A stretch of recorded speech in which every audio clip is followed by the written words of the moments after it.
kita semua, kapan dan dimanapun kita berada, tetap stay healthy ya. Perkenalkan, nama saya Meliana. Saya merupakan mahasiswa Universitas Mercu Buana, Fakultas Ilmu Komputer, jurusan Sistem Informasi. Pada kesempatan ini, saya ingin membahas atau berbagi materi tentang teknik komunikasi, pemantauan, dan pelaporan perkembangan proyek yang terdapat dalam mata kuliah manajemen proyek sistem informasi. Yang akan kita bahas pertama yaitu monitoring and controlling the project. Pengertian dari monitoring itu sendiri yaitu satu kegiatan untuk mengikuti suatu program dan pelaksanaannya secara mantap, teratur, dan terus-menerus dengan cara mendengar, melihat, dan mengamati, serta mencatat keadaan serta perkembangan program tersebut. Jadi, kegiatan monitoring ini dimaksudkan untuk mengetahui kecocokan dan ketepatan kegiatan yang dilaksanakan dengan rencana yang telah disusun. Ada pula kegunaan monitoring, yaitu menyajikan informasi, memeriksa kembali strategi pelaksanaan program, mengetahui faktor-faktor pendukung dan penghambat penyelenggaraan program. Lalu, untuk controlling, yaitu suatu proses dalam menetapkan ukuran kinerja dan pengambilan tindakan yang dapat mendukung pencapaian hasil yang diharapkan sesuai dengan kinerja yang telah ditetapkan tersebut. Untuk itu, controlling ini digunakan untuk memastikan bahwa segala aktivitas yang terlaksana sesuai dengan apa yang telah direncanakan.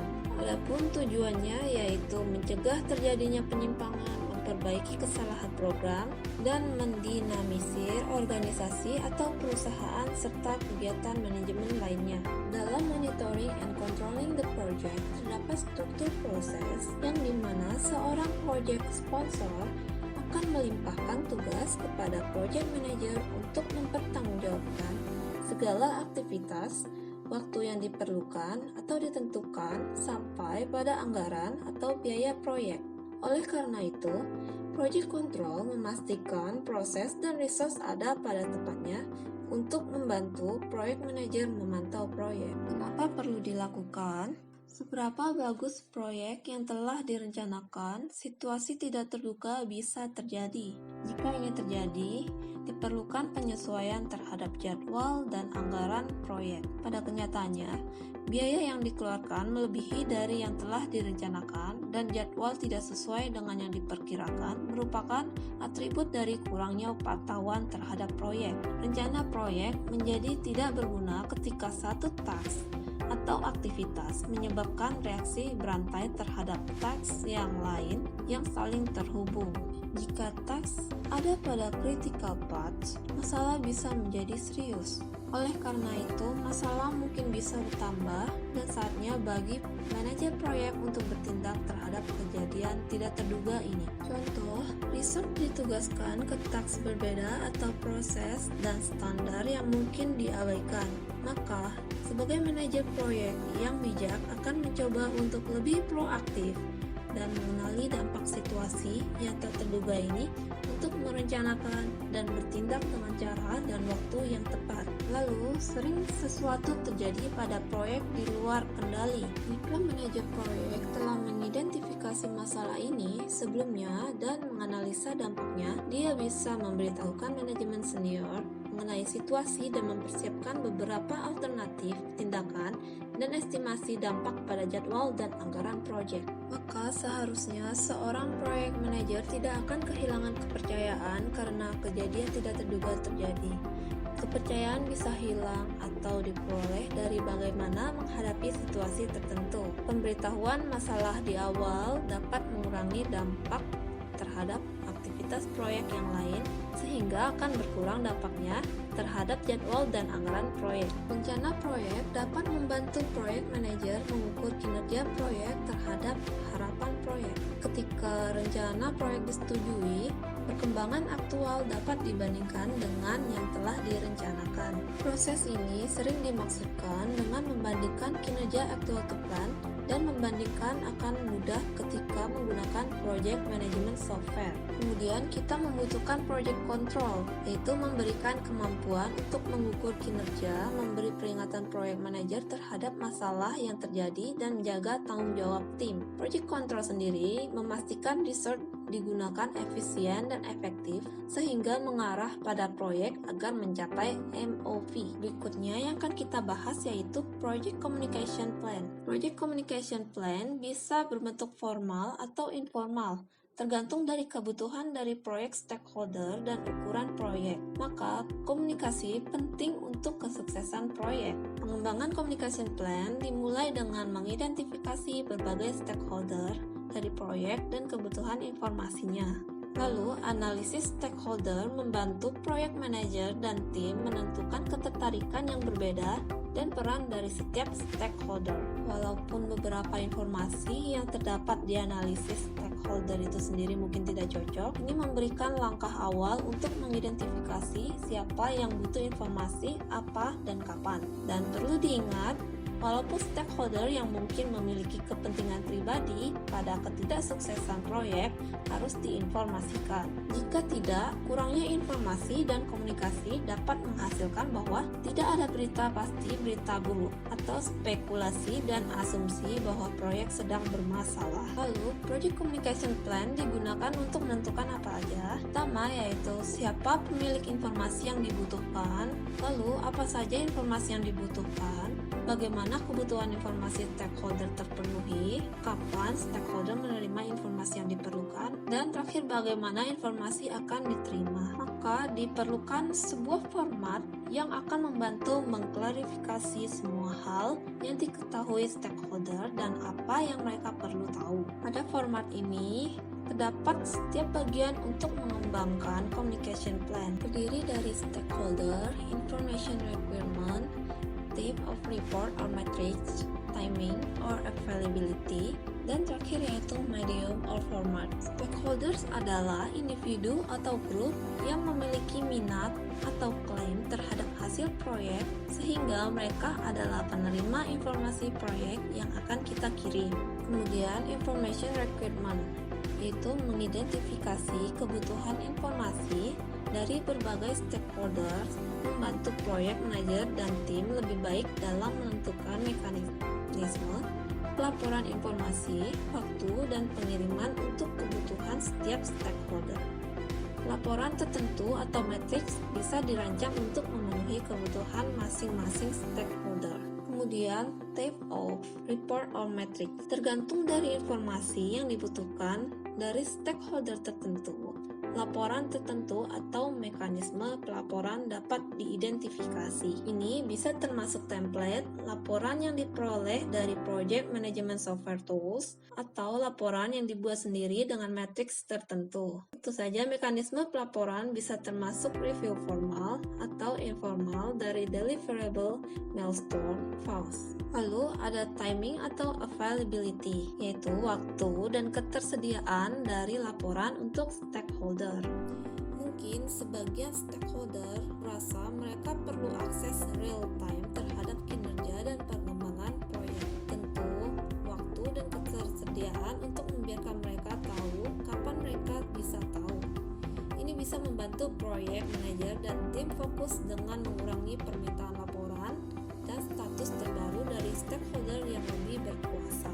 Dan terakhir yaitu medium or format. Medium or format ini yaitu menetapkan bagaimana informasi akan disediakan, format yang mungkin termasuk laporan tertulis, tatap muka, file elektronik, email, atau web. Maka kesimpulan yang dihasilkan dari menetapkan format yaitu untuk membantu proyek manajer merencanakan sumber daya yang dibutuhkan untuk mendukung komunikasi plan. Berikut tampilan contoh project communication.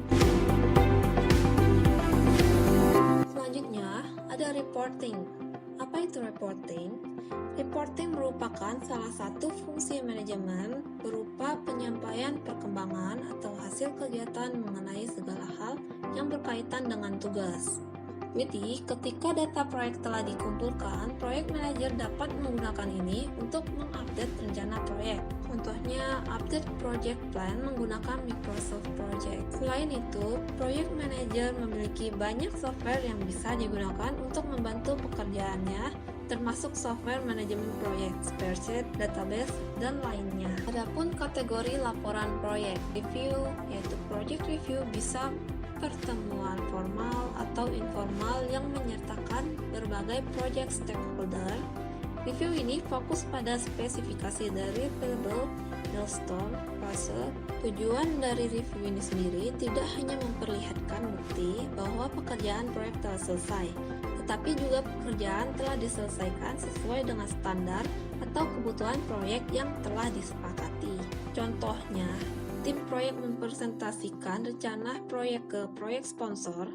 Jika ruang lingkup, jadwal, dan anggaran telah disepakati, maka rencana proyek diterima dan proyek bisa dilanjutkan ke fase selanjutnya. Sebagai tambahan, pertemuan review memberikan forum untuk membahas masalah, isu yang muncul, atau peluang yang mungkin membutuhkan stakeholder untuk bernegosiasi atau membuat keputusan.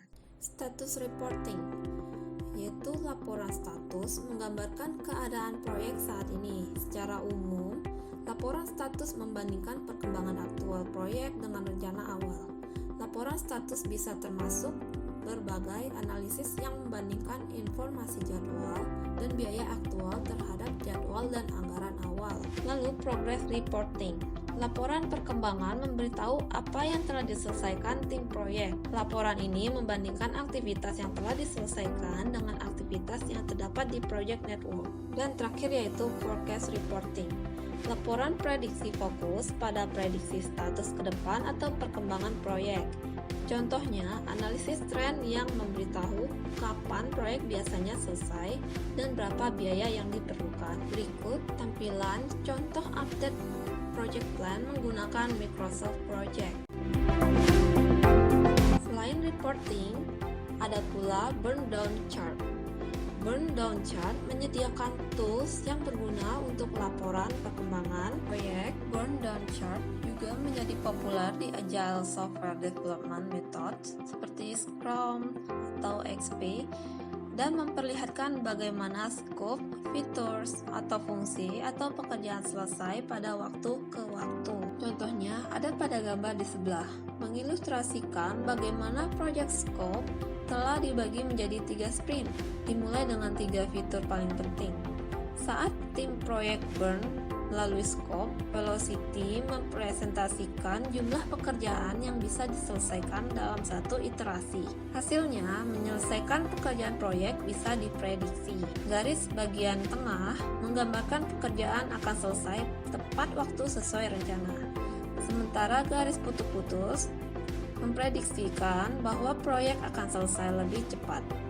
Di sisi lain, garis pada bagian kanan memperlihatkan proyek akan membutuhkan lebih lama yang diharapkan.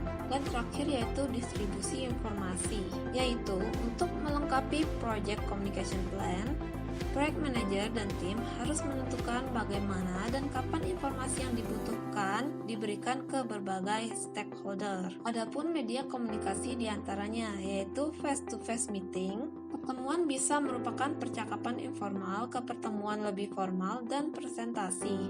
Keuntungan pertemuan tatap muka, seorang bisa melihat ekspresi dan gaya bicara yang lainnya. Contoh, misalkan pemutusan kontrak kerja harus dilakukan dengan tatap muka. Kemudian, telepon, elektronik, mail, and other wireless device. Kita berada di tengah revolusi wireless dan mobile. Peralatan komunikasi sudah biasa dan menambah mobilitas dan aksesibilitas kita.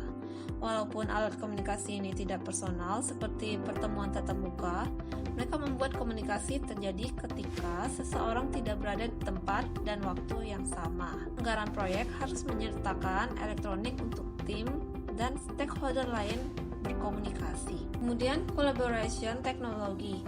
Ada banyak alat teknologi informasi yang mendukung komunikasi dan kolaborasi. Contoh, tim proyek bisa menggunakan internet atau teknologi web untuk mengembangkan aplikasi internet, intranet, dan extranet. Sedangkan perbedaan antara internet, intranet, atau extranet tergantung dari siapa yang memiliki akses ke informasi yang disimpan di server.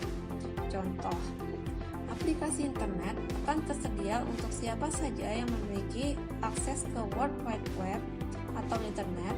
Intranet di sisi lain dikembangkan menggunakan teknologi yang sama, tetapi akses dibatasi ke tim proyek dengan password atau firewall. Extranet bisa menyertakan yang lain di luar tim proyek atau organisasi seperti proyek sponsor atau klien, serta akses dibatasi melalui penggunaan password atau firewall. Jadi, kesimpulan berbagi informasi termasuk mendukung untuk komunikasi, kolaborasi, dan berbagi pengetahuan di antara berbagai proyek stakeholder. Kemudian, Project Communication Plan harus fokus dalam mendukung komunikasi untuk orang yang bekerja di tempat dan waktu berbeda. Sekian dari saya, terima kasih.